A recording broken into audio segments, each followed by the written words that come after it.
mind keeps talking, even when nothing needs to be solved.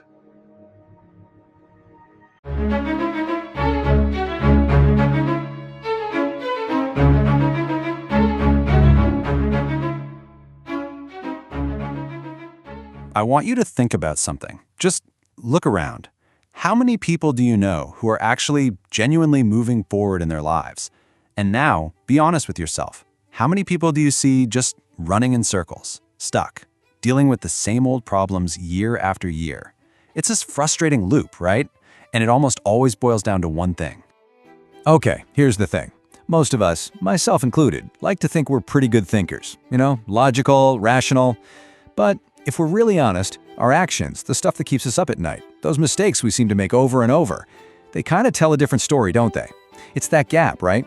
The gap between who we think we are and how we actually operate, that's where all the trouble starts. So the big question is, what if you could close that gap? Well, there is a way, and the blueprint for it comes from, of all people, a Roman emperor. A guy who is arguably one of the most powerful men in history, facing unbelievable pressure every single day. And he didn't deal with it just with armies and power, he dealt with it with philosophy. So let's open up the emperor's toolkit.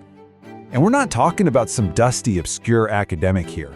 This was Marcus Aurelius. He was the emperor of Rome, like at the absolute peak of its power.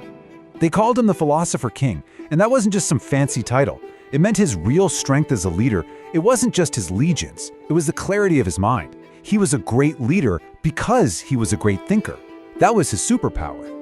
So how did he pull it off? He basically built his own mental operating system. He did it by writing to himself in a private journal. Imagine that. In a cold tent on the battlefield or late at night in the palace, he was just working things out on paper. This was never meant for us to read. It was his personal toolkit for thinking clearly. And today, we know it as his meditations. And when you look inside that operating system, you find it's built on 3 key pillars. So let's start with the first one, the foundation of it all, the power of clear thought. So what does that even mean, a clear thought? Look, it's not about sounding smart or using big words. It's actually the exact opposite. It's about stripping away all the fluff until you're left with a statement that is so simple and so direct that there's just no room for misunderstanding. It's logical, it's crystal clear, and it gets right to the heart of the matter. How do you actually build a thought like that? It's surprisingly simple. The framework he used is basically an if-then statement. Think about it. If I do this one specific thing, then this one specific thing will happen. Like, if I turn the faucet, then water will come out. See? It's pure cause and effect. There's no maybe, no confusion, just action and outcome. And this simple structure creates this incredible feedback loop for learning. It's a 4-step cycle. First, you have your clear if-then thought. That clarity pushes you to take a very specific, intentional action. Then, the world gives you instant, clear feedback. The water either comes out or it doesn't, right? And finally, that feedback, success or failure, doesn't matter. It deepens your understanding. You get a little closer to how things actually work, and you're way better equipped for the next problem.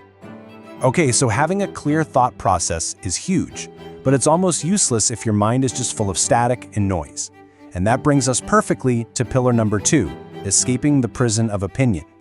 Man, this is one of his quotes that just hits you right between the eyes. He says, "We all love ourselves more than other people, but care more about their opinion than our own." Just think about that for a second. It's so true, especially now, right? We live our lives, but we're constantly looking to other people's screens, to their comments, to their likes, to tell us if we're doing it right. It's this insane paradox, and it keeps so many of us completely trapped. And the cost of living like that? It's massive. Marcus was crystal clear about this. All that energy you spend worrying about what other people are thinking or saying or doing, it's energy you're not spending on your own mind. It's paralyzing. It stops you from doing anything genuinely useful with your life. So you're left with this choice, really. 2 completely different paths. On one side, you've got the prison. Yeah, it can feel safe in there because you're doing what everyone expects, but it's the safety of a jail cell. You're not going anywhere. Then, on the other side, there's freedom. And this is more like the security of a tree. A tree doesn't try to be anything, it just grows. And by being itself, it produces fruit, it creates shade, it makes oxygen. Its value comes from its nature. And that's the key takeaway here. Your real value, the truly useful stuff you can bring to the world, It doesn't come from twisting yourself into knots trying to be what other people want. No, it comes out naturally when you just focus on being authentically you. All right, that brings us to the third and final pillar.